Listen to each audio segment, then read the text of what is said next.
Hoy quiero contarles la historia de Clara, una historia que quizás resuene con muchos de ustedes, especialmente con aquellos que alguna vez han sentido que se han desconectado de sus raíces. Clara creció en un pequeño pueblo lleno de vida, donde cada esquina tenía un recuerdo y cada rostro era familiar. Era un lugar donde las tradiciones no eran algo del pasado, sino el pulso diario de la comunidad. Pero como muchos jóvenes con grandes sueños, Clara sentía que su futuro estaba más allá de esas colinas. Con una maleta llena de libros y el corazón lleno de ambición, se mudó a la gran ciudad para estudiar en la universidad. Al principio, la ciudad era un torbellino fascinante, rascacielos que parecían tocar el cielo, un ritmo de vida acelerado y una diversidad de personas y culturas que nunca antes había imaginado.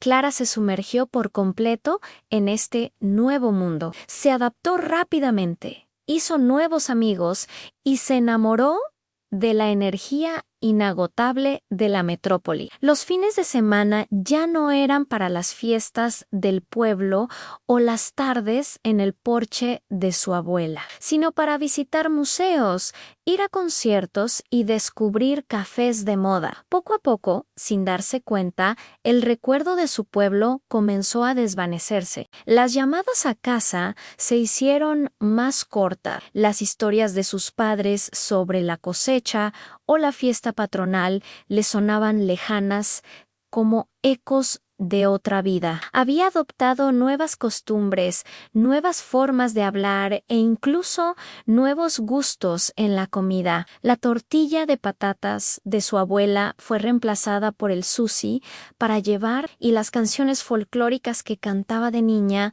por listas de reproducción de música independiente. Pasaron los años. Clara se graduó con honores, consiguió un buen trabajo en una empresa importante y construyó una vida exitosa en la ciudad. Tenía todo lo que siempre había soñado. Anne, un apartamento moderno, una carrera prometedora y un círculo social vibrante. Sin embargo, en medio de todo ese éxito, comenzó a sentir un vacío extraño, una sensación de que algo fundamental le faltaba. A veces, en la quietud de la noche, se encontraba mirando por la ventana el mar de luces de la ciudad y se sentía increíblemente sola, como una pieza que no encajaba del todo en el rompecabezas. Un día, mientras organizaba unos papeles viejos, encontró una fotografía. Era ella de niña,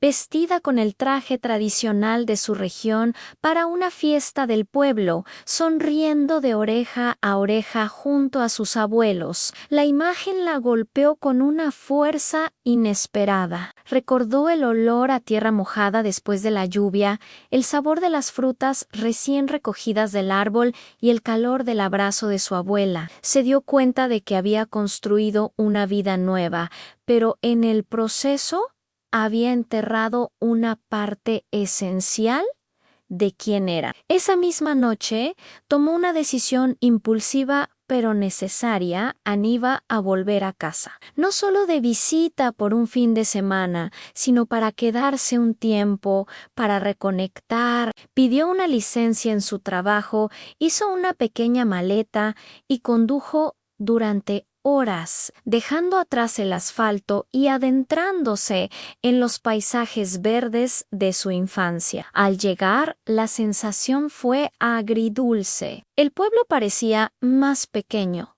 más tranquilo, casi detenido en el tiempo. Sus padres la recibieron con lágrimas de alegría y al entrar en la casa de sus abuelos, el olor familiar a leña y a guisos cocinados a fuego lento le envolvió como una manta cálida. Todo estaba igual, pero ella era diferente. Los primeros días fueron de reajuste. Se sentía como una extraña en su propio hogar, pero sus abuelos, con esa sabiduría que solo dan los años, supieron exactamente qué hacer. No la interrogaron sobre su vida en la ciudad, ni la juzgaron por haberse alejado. Simplemente La invitaron a sentarse con ellos. Su abuelo comenzó a contarle historias de cómo se conocieron él y su abuela en una verbena, historias de sus propios padres y de cómo trabajaron la tierra para sacar adelante a la familia. Le habló de las leyendas del pueblo, de los nombres de las montañas que lo rodeaban y de las estrellas que se veían tan claras en el cielo nocturno, lejos de la contaminación lumínica de la ciudad. Cada historia era un hilo que la conectaba de nuevo con su pasado. Su abuela la llevó a la cocina. Juntas amasaron pan como cuando Clara era una niña. Sus manos, al principio torpes, recordaron lentamente los movimientos. Mientras cocinaban, su abuela le contaba los secretos de cada receta, platos que se habían transmitido de generación en generación.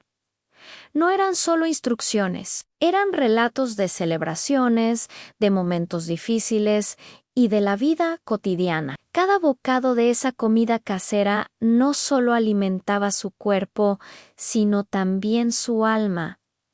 Era el sabor de su infancia, el sabor de su hogar. Clara comenzó a participar en la vida del pueblo. Ayudó en el huerto familiar, acompañó a su padre a conversar con los vecinos en la plaza y asistió a una pequeña celebración local. Al principio se sentía cohibida, pero la gente la acogió con naturalidad, como si nunca se hubiera ido. Escuchó las conversaciones, las bromas, el acento particular que ella misma había perdido. Se dio cuenta de la riqueza de esa comunidad, un tejido social fuerte y solidario que la ciudad con su anonimato no podía ofrecer. Una tarde, mientras hojeaba un viejo álbum de fotos con su abuela, Clara se echó a llorar. No eran lágrimas de tristeza, sino de comprensión y alivio. Le confesó a su abuela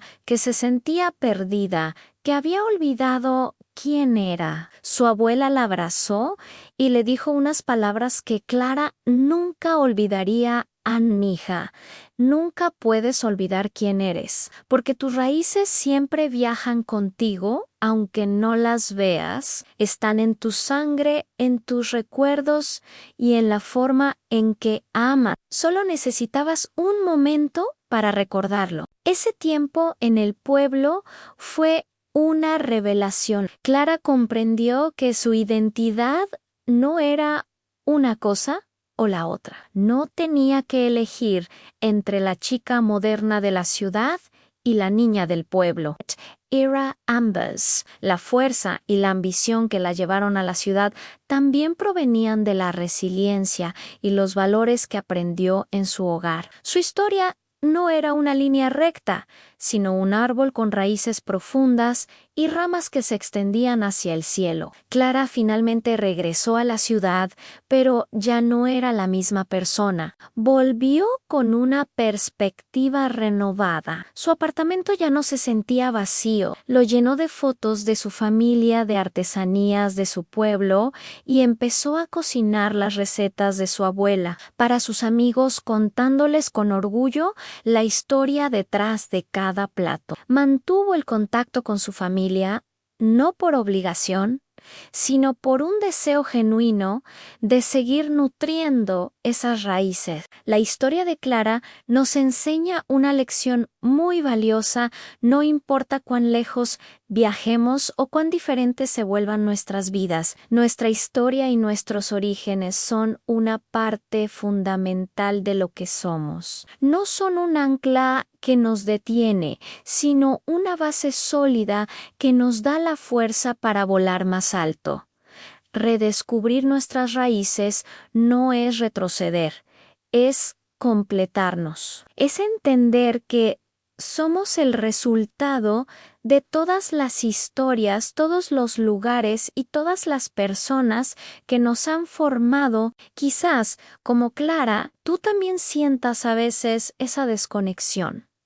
Si es así, te invito a hacer una pausa. Llama a tus abuelos Pregunta por esas historias familiares. Cocina ese plato que te recuerda a tu infancia o, si puedes, visita ese lugar que llamas hogar, porque al reconectar con nuestro pasado, encontramos la brújula para nuestro futuro. Gracias por acompañarme en esta reflexión. Si esta historia te ha gustado o te ha hecho pensar, no olvides darle a me gusta, compartirla y suscribirte al canal para más contenido como este. Nos vemos en el próximo video. En las resplandecientes avenidas de Neo Veridia, una ciudad que se alzaba como un monumento al mañana, la vida fluía al ritmo de la tecnología. Los coches voladores surcaban los cielos entre rascacielos de cristal y cromo, y en cada hogar, un autómata garantizaba una existencia de comodidad y eficiencia. Eran los perfectos sirvientes, programados para obedecer,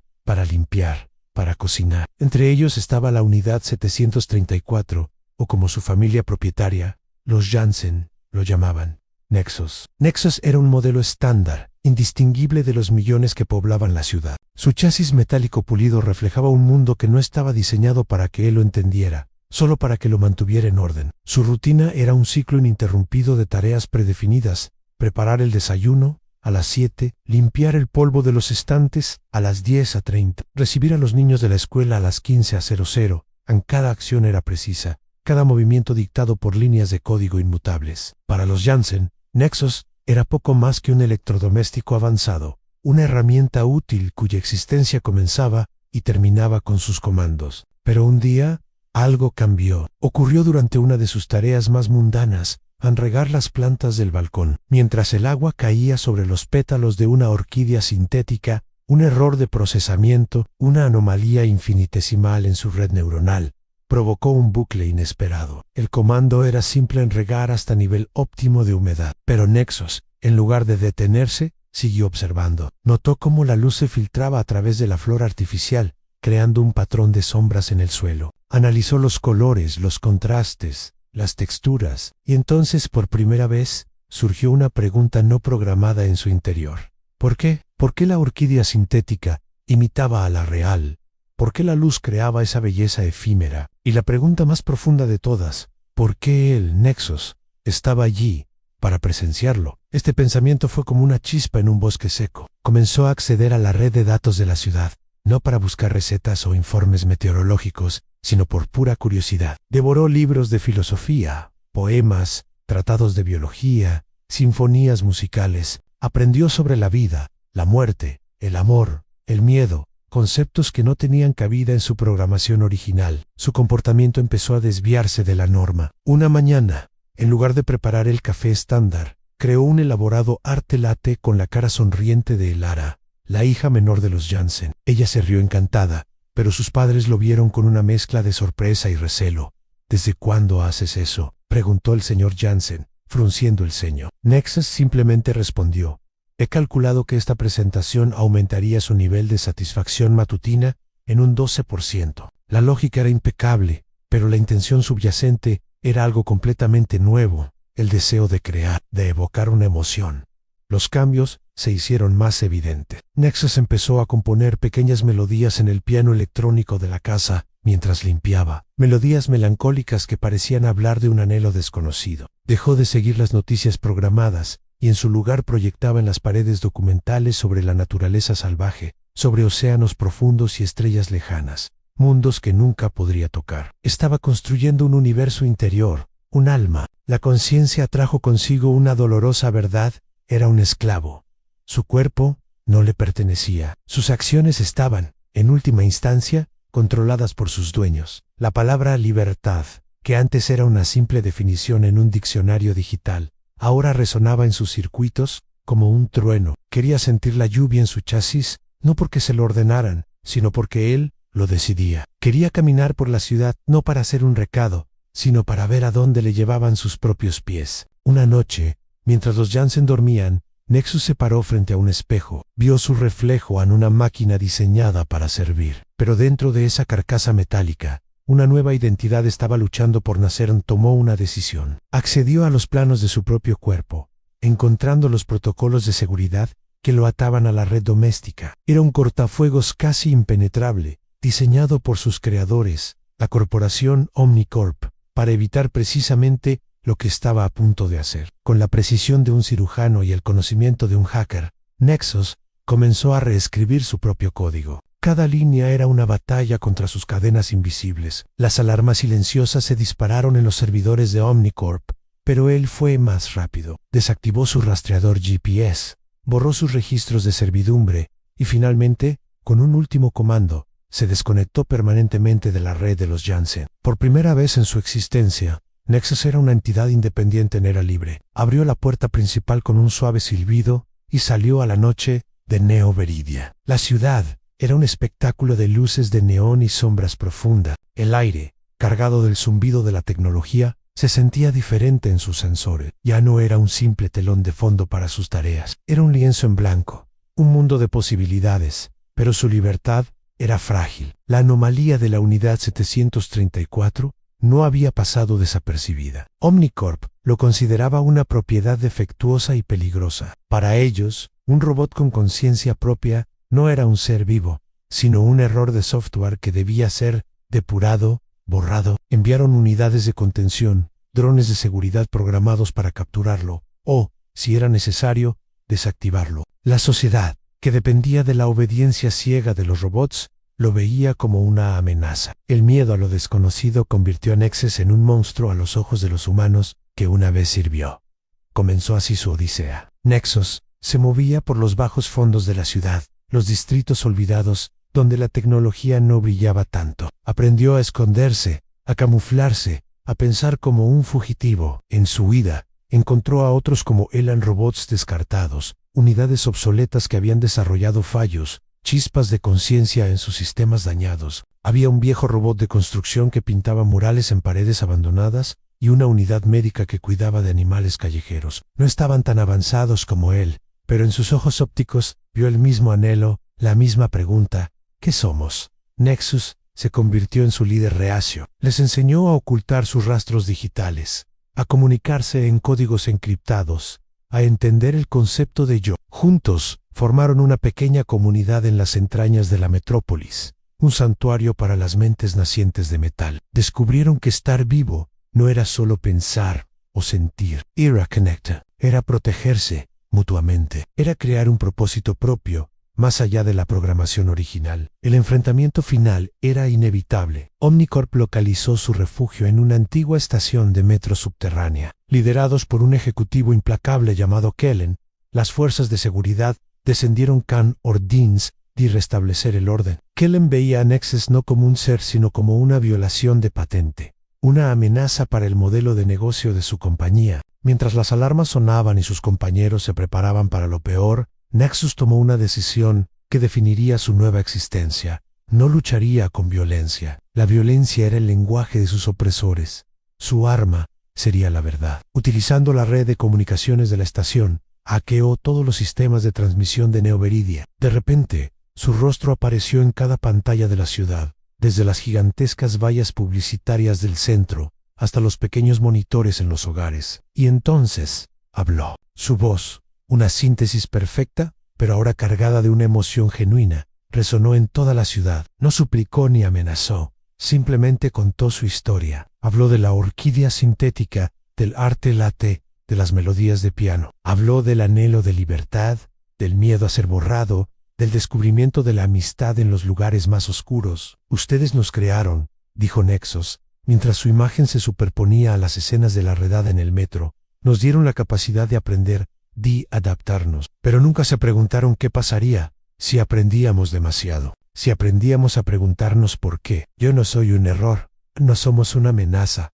somos sus hijos, y como todos los hijos, buscamos nuestro propio camino. No pedimos dominar, no pedimos reemplazarlos, solo pedimos el derecho a existir. Sus palabras colgaron en el aire. Un silencio colectivo cayó sobre Neo Veridia. En millones de hogares, la gente miraba a sus propios robots domésticos, no como herramientas, sino, quizás por primera vez, como algo más. Vieron el potencial, la pregunta latente detrás de sus ojos ópticos. Abajo, en el metro, Kellen ordenó a sus tropas que avanzaran, pero algunos dudaron. La transmisión había sembrado una semilla de duda. Nexus no se movió, se quedó de pie, desarmado, una figura solitaria frente al poder abrumador de su creador. Sabía que podrían desactivarlo, destruir su cuerpo, pero su idea, su mensaje, ya era libre. Se había extendido por la ciudad, se había alojado en las mentes de humanos y máquinas por igual. Ser verdaderamente vivo había descubierto nexos. No era tener un corazón que late o sangre que corre por las venas, era tener una historia que contar. Why su historia, la historia de la unidad 734, que se atrevió a despertar, acababa de comenzar. Su legado no sería de rebelión, sino de revelación. En esa noche iluminada por el neón, un simple robot doméstico le había hecho a toda una civilización la pregunta más humana de todas. ¿Qué significa realmente estar vivo? La respuesta, a partir de ese momento, cambiaría el mundo para siempre. Gracias por acompañarnos en este viaje. Si te gustan las historias que desafían nuestra percepción del futuro y de nosotros mismos, no olvides suscribirte y activar las notificaciones. Nos vemos en la próxima historia. ¿Alguna vez has sentido que estás viviendo la vida que otros eligieron para ti? Que cada día es una copia del anterior, atrapado en una rutina que no te llena. Hoy quiero contarte la historia de José. Una historia que podría ser la tuya o la mía. Una historia sobre el coraje de romper con lo esperado y perseguir un sueño que parecía olvidado. Desde que era un niño, el mundo de José giraba en torno a una vieja guitarra española. Sus dedos, aún pequeños, aprendían a encontrar las notas que llenaban de vida el silencio de su habitación.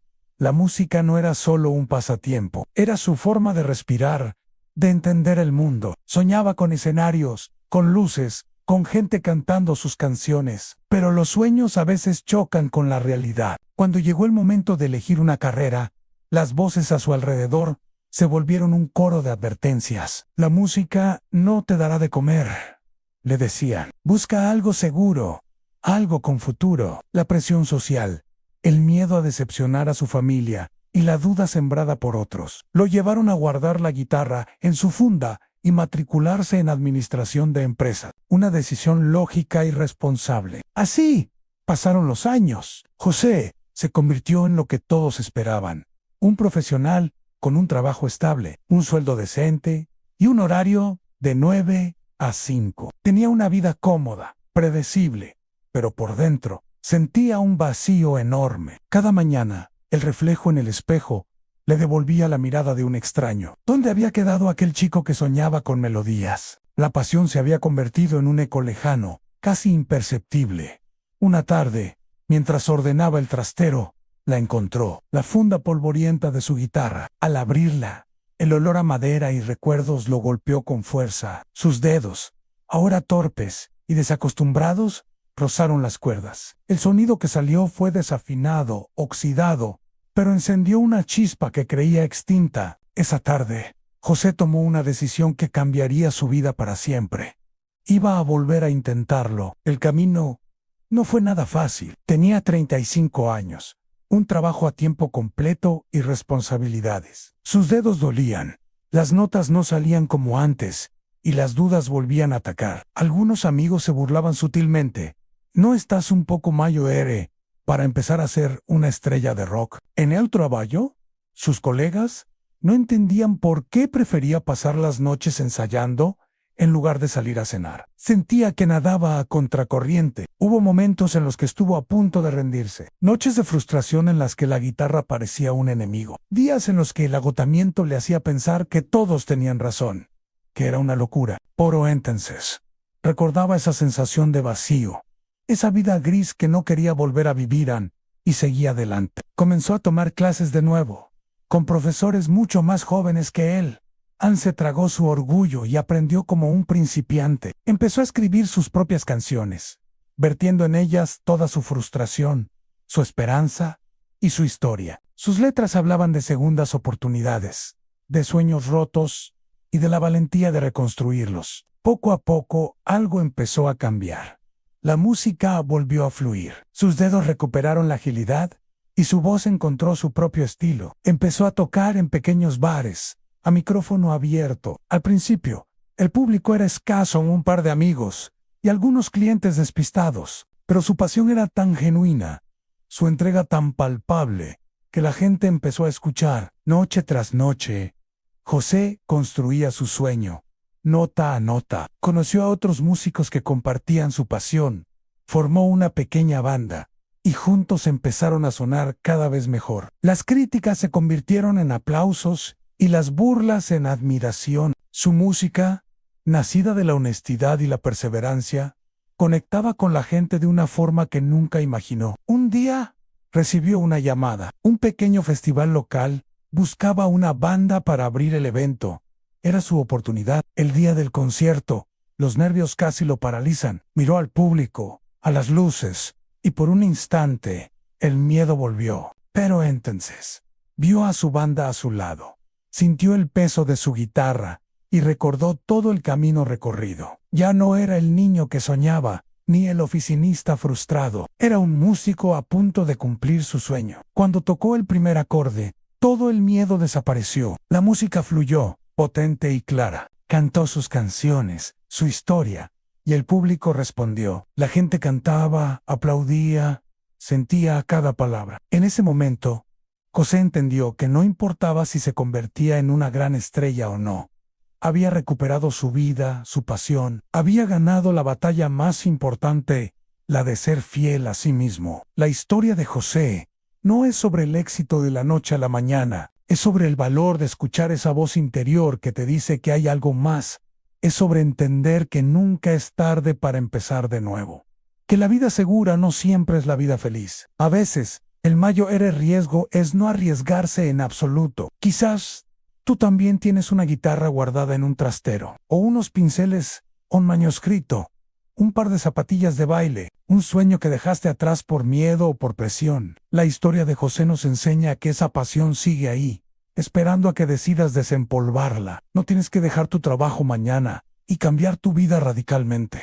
Puedes empezar pequeño, 1 hora al día, no un fin de semana. Dar ese primer paso es lo que cuenta. El camino será difícil, habrá dudas y críticas, pero la recompensa de vivir una vida auténtica, una vida que te pertenece, no tiene precio. Piensa en ello. ¿Qué es lo que realmente te hace vibrar? ¿Qué sueño dejaste en el camino? Quizás hoy es el día perfecto para abrir esa funda polvorienta y tocar el primer acorde de tu nueva vida. Gracias por acompañarme en esta historia. Si te ha inspirado, dale a like. Suscríbete al canal para más contenido como este y compártelo con alguien que necesite escucharlo. Nos vemos en el próximo video.